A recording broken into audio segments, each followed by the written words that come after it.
Assalamualaikum warahmatullahi wabarakatuh. Perkenalkan, nama saya adalah Hadhiat Yusuf Putra Lesmana. Saya adalah mahasiswa Fakultas Perikanan dan Kelautan, jurusan Teknologi Hasil Perikanan, dengan nomor induk mahasiswa 2304114114611. Maksud saya di sini adalah untuk memenuhi tugas pembuatan video dalam rangka memperbaiki nilai praktikum oceanografi.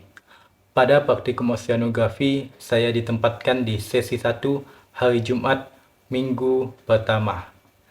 Nah, langsung saja kita masuk ke pembahasan, yaitu mengenai materi salinitas.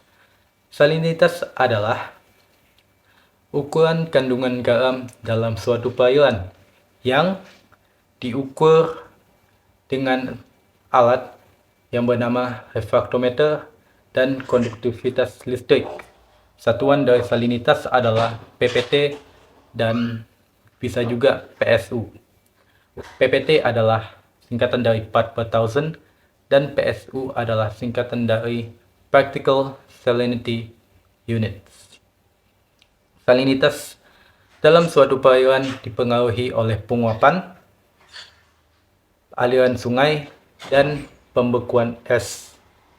Nah, faktor alam yang mempengaruhi salinitas seperti penguapan dan aliran air sungai itu menentukan tingkat salinitas dari suatu perairan.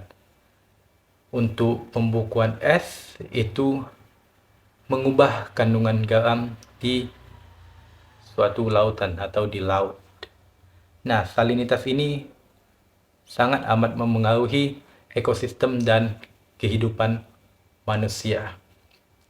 Pengaruh salinitas pada ekosistem perairan, yakni pada organisme-organisme yang hidup dalam perairan termasuk juga tumbuhan, ialah yang pertama mengakibatkan osmoregulasi atau kemampuan spesies untuk beradaptasi dengan tingkat salinitas lingkungannya.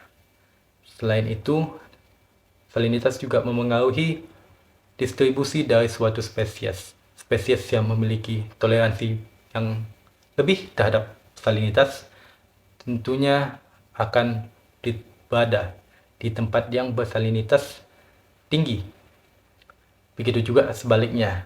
Dan juga salinitas ini memengaruhi habitat dari spesies-spesies tadi, yakni habitat spesies yang berada di lingkungan bersalinitas rendah, sedang, dan tinggi. Nah, pengaruhnya pada manusia bisa dilihat di pertanian. Tanaman-tanaman air tawar cenderung rentan terhadap air yang bersalinitas tinggi. Selain itu juga dapat dilihat pengaruh dari salinitas pada industri. Industri memerlukan tingkat salinitas yang terkendali untuk berjalan, yang mengakibatkan bila salinitas terlalu tinggi atau tidak seimbang, maka industri-industri kecil yang tidak mampu untuk membeli atau menyematkan teknologi desalinisasi pada industri mereka tentunya akan terganggu.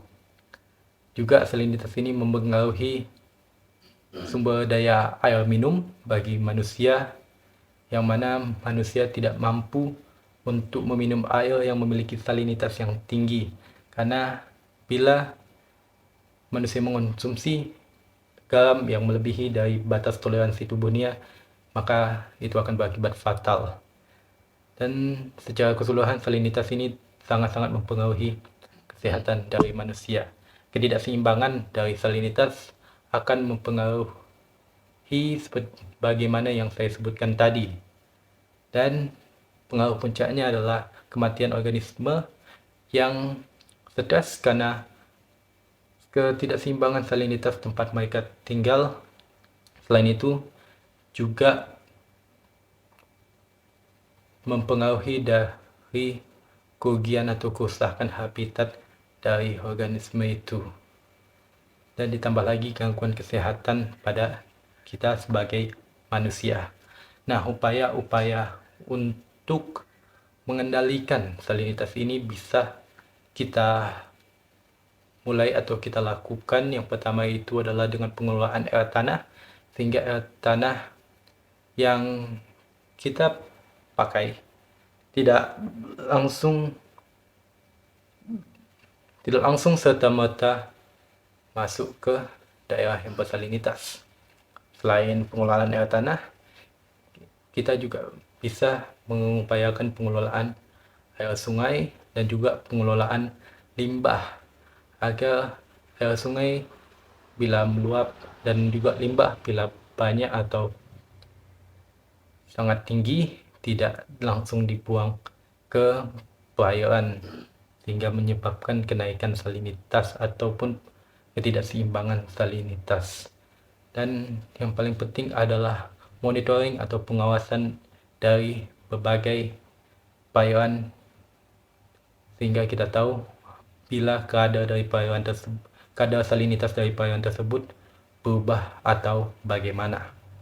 Nah, langkah-langkah ini sangat krusial untuk menjaga keseimbangan ekosistem dan keberlanjutan hidup manusia.